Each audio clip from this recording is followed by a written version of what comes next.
Welcome to the Rebuilt Man podcast. I am your host and founder, Coach Frank Rich, and we are incredibly excited to have you joining us here today for our special Q&A episode. So if you guys didn't hear Q&A episode 1, we'll link that down there in the show notes below. But this is a brand new series inside the Rebuilt Man podcast. So the Rebuilt Man podcast is coming up on its 3-year anniversary, and our community, our platform has grown tremendously in just a short period of time. And we decided to launch this because we were getting so many questions from men, both inside the community and from the audience and listeners out there in the world, that we said, hey, why don't we bring in Coach Arnold, who is the head coach inside the Rebuilt Man Brotherhood and community, and field some of these questions and answer them in real time. You know, I can stand here and speak and yell into this microphone every day, it feels like, and hopefully I'm bringing value to you guys. That's why you continue to show up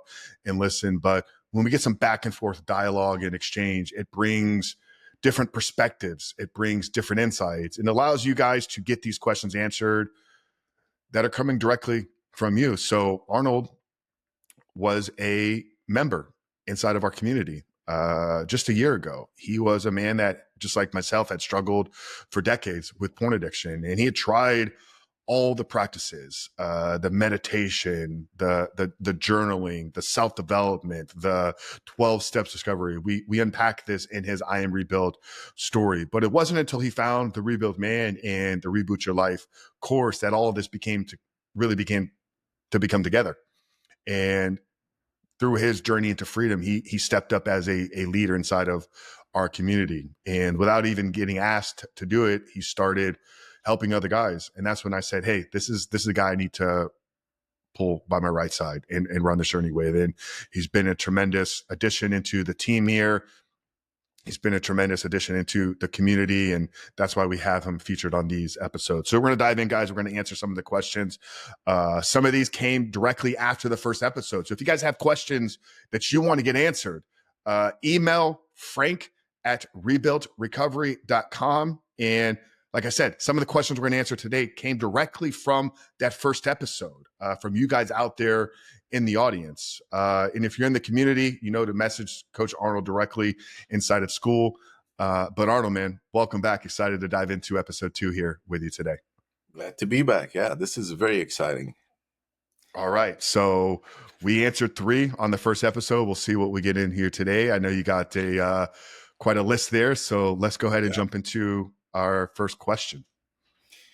All right. This is a good one. What are the best tips and strategies to overcome lust and objectification out in the real world after having stopped using pornography? So I guess somebody who already quit the behavior, but is still struggling with lust and objectification outside.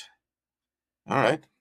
Yeah. So man has removed porn out of his life. I think that, Arnold, this is a very common struggle and challenge that I think guys deal with. And, you know, I think it comes from framing and perspective, and guys, believing that they're going to struggle forever. You know, it's interesting. When I first started coaching back in 2020, and the first iteration of the Reboot Your Life course, it was built on 3 foundational principles: rebuild your body, rewire your brain, and reshape your heart. And I just spent a lot of time thinking about that. It felt like those were the right things that we should be focusing on. I've talked a lot about in my journey, one, coming to my faith. Jesus changed my heart. It's hard to articulate if you haven't gone through an experience like this. But I think the heart sits at the center of how we see the world, how we see ourselves, and how we see others. And when I talked about those 3 principles in the beginning, rebuilding of your body, right? We have fasting, we have daily habits, we have workouts. You've seen guys inside of our program lose 15, 20, 30 pounds. It's been tremendous. It's like they get control over their body. They then can have control over their mind. We understand the concepts of rewiring your brain, right? Porn has hijacked your dopamine reward pathways. It's hijacked your motivational drives. So in order to walk in freedom, you need to get back control. You need to rewire elements of your mind. The reshaping your heart, I think, is the part that most men have the hardest time grasping. And I think what I'm speaking to is, like I said, the heart sits at the center of how you see the world, of how you see others, and how you see yourself. I think a lot of men believe that quitting porn is going to lead them to a place where they step out of the world and they don't recognize or see beautiful women anymore. And sometimes they're so afraid of running into a beautiful woman in society that they stay isolated. They cage themselves in a box. Here's the truth, man. Like, we live in 2025. Our world is overly sexualized. Women objectify themselves. We can't walk in freedom being a slave to trying to avoid all of that. I remember reading the book Wired for Intimacy, which is a book I've talked a lot about here on the podcast. It's in our recommended list. It's a scientific book written by a man of faith. So it's integrated with faith, science, these biblical principles layered underneath some real scientific references. And William Struthers, the author, talks about the differences in the male and female brain. There's literal structural differences in the man's brain when he sees beauty. Like, there's centers within our brain that light up differently when we see what he would call divine beauty, right? You know, like, beauty to a certain degree is subjective, but I think that it's objective, but I think there's our subjective principles of beauty. Things like similarities in side to side. I'm missing the word here, but it's like you can scientifically recognize and mathematically see beauty in certain things. Yeah. And when a man brain sees this, which Struthers will tell you is divinely created, his brain lights up. At the same time, we know women are beautiful. Like, there's ways that their body were created that will trigger that part of our brain. So what I'm getting at is, if we believe that God created men and women, if we believe God created women to be beautiful, if we believe that God created man to recognize that, then it is within our free will and right as a man of God to be able to appreciate a woman's beauty without participating in it. And I think that's where this question is pointing at, right? Because it's asked, how do I stop objectifying it? It starts in your heart. Mm-hmm. You have to begin to look at women as beautiful, not sexy. And I think that there's a difference there. I've shared the conversation that I had with my great friend, Tony DiLorenzo. He wrote the book, 6 Pillars of Intimacy. Tony and his wife lead one extraordinary marriage, incredible movement in ministry, over 1,000 podcast episodes, speak all across the globe, have written multiple best-selling books on the topic of restoring real intimacy within marriages and relationships. And a lot of this work for them started 17 years ago when Tony had to overcome his own pornography addiction. And anybody that's been in a porn addiction while being in a relationship knows that it erodes trust. Like, it's something you cannot get past, is the eroding of the trust in the relationship. And for Tony, what he realized is something that helped him, and he still does it to this day. When he introduces his wife, he refers to her as my beautiful wife, Alicia. If he's telling a story about something they did, if he's telling a story about they went to dinner, he'll say, Arnold, me and my beautiful wife went to this restaurant. Or if he's introducing her at a party or a networking event, Arnold, I'd like for you to meet my beautiful wife, Alicia. And in the first preparation, when I had Tony on the podcast a couple of years ago, I was hearing these things. I was hearing it because I was listening to other conversations. I was listening to his talks, and I picked up on it. I said, he does this every single time. And I asked him, Tony, why do you precede your wife's name with the word beautiful? I knew where he was going to go with it, but he said, Frank, our marriage was so broken. There was such a lack of trust that I needed Alicia to be reminded daily and multiple times every day that I see her as the standard of beauty in my life. And I loved it. And I agreed with it. And I said, Tony, I think you're actually doing something in addition to that. I think you're reminding yourself Yes. every time you talk about her. I think you're reminding yourself every time you think about your wife that she is the standard of beauty. That doesn't mean that she's the only beautiful woman in the world, but she sits at the top of that hierarchy in your eyes.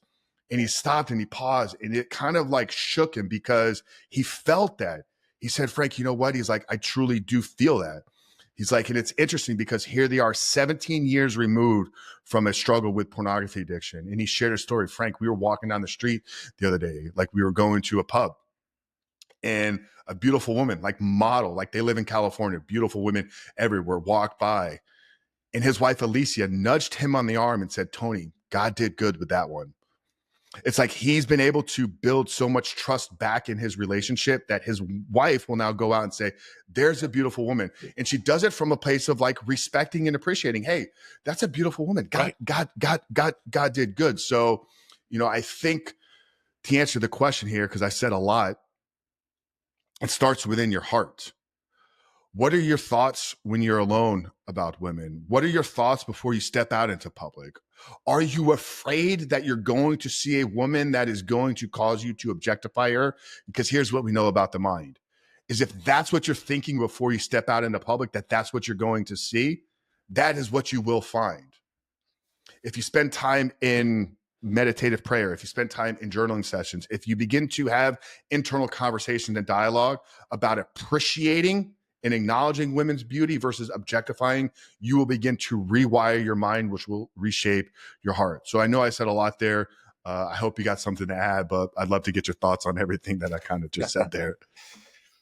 Yeah, no, that's all great and all correct and all, spot on.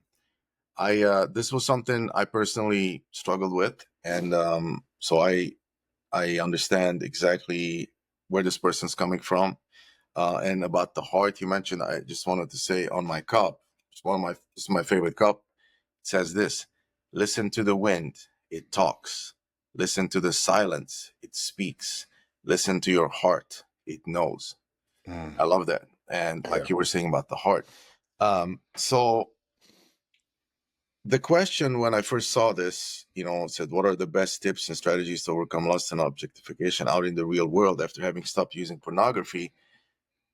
Because I dealt with this personally, I can tell that this person is abstinent, but is not fully recovered. And as we all know, abstinence is not recovery, right?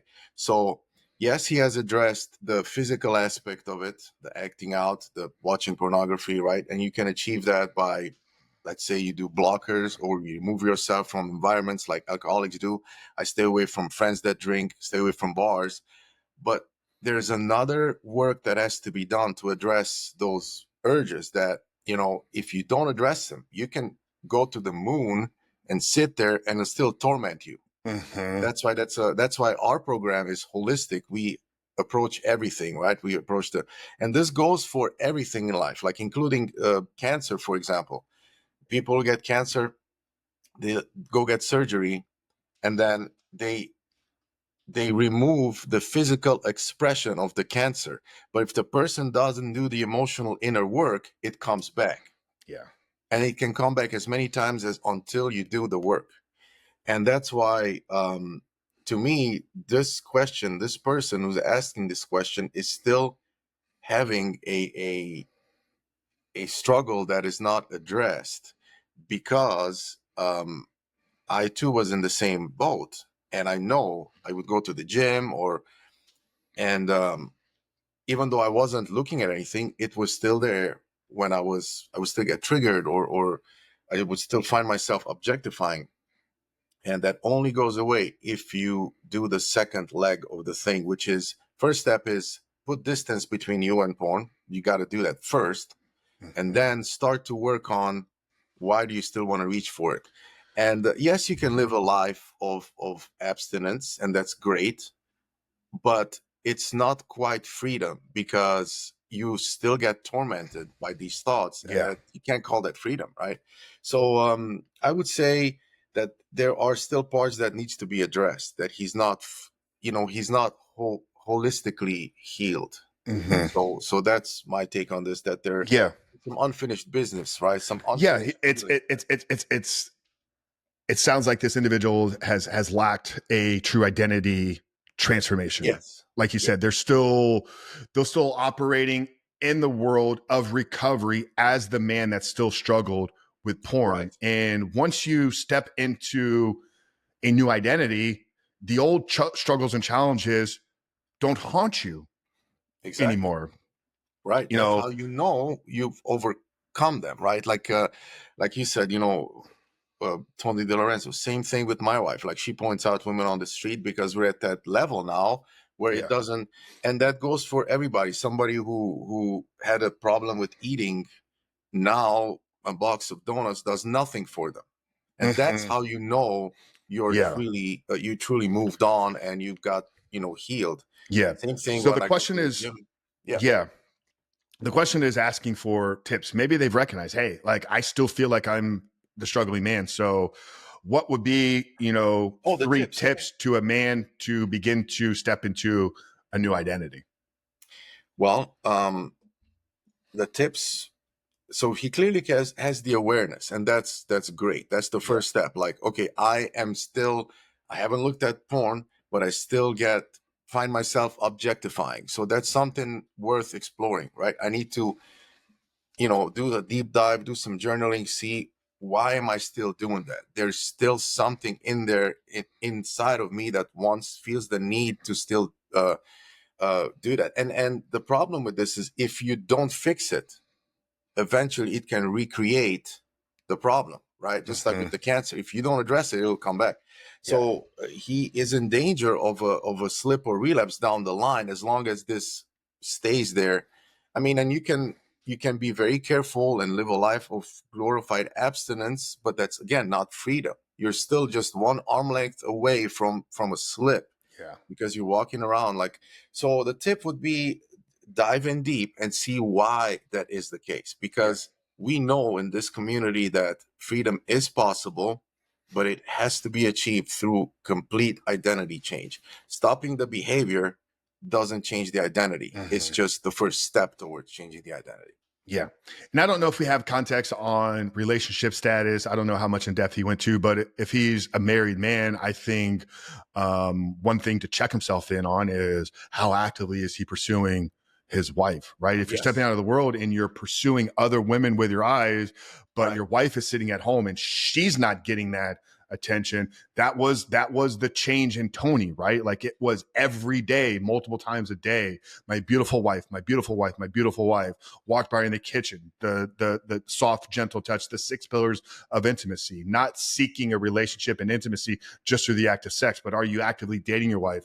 Are you pursuing her like you did before you guys got married? Are you engaged in recreational intimacy? Do you have playful things that you enjoy doing with your wife? Is there competitive kind of energy between the two of you? Are you physically touching her, not in the bedroom, right? Like sitting on the Yeah. couch, watching TV, driving in the car, is your hand on her leg or thigh? So if you're in a marriage, a relationship, and you're struggling with giving other women your attentions, turn that attention into the woman that you chose to spend your life with. So Yeah. great question. Great insights there. What else we got here today? All right. Let's see. I got another good one. Why do I always seem to relapse around the 7-day mark?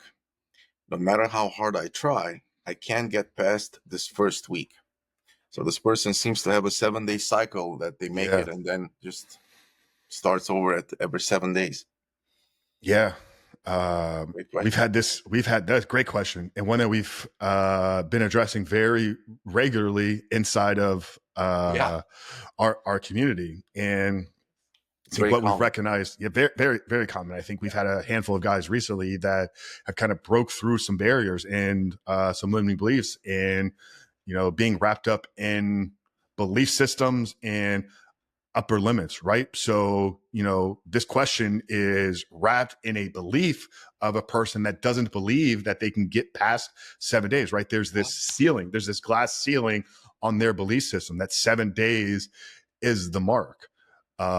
I think what you've proven to yourself is if you can go one day, I think you can go the rest of your life. So I think it starts with some real belief shifting, some internal work, some internal dialogue, and trying to remove whatever that upper limit is. You know, we've pointed guys inside the community at the book, The Big Leap by Gay Hendricks, which talks about the upper limit problem that we all carry around, this old identity of limits in our potential. And the minute we get close to or near breaking that, unconsciously, subconsciously, we will do things, behaviors that feel like self-sabotage, feel like they kind of happened out of nowhere. They are self-sabotage because it's our self guiding them, but it's all wrapped in our beliefs about ourselves and our potential. So I would encourage this person to go do some belief work.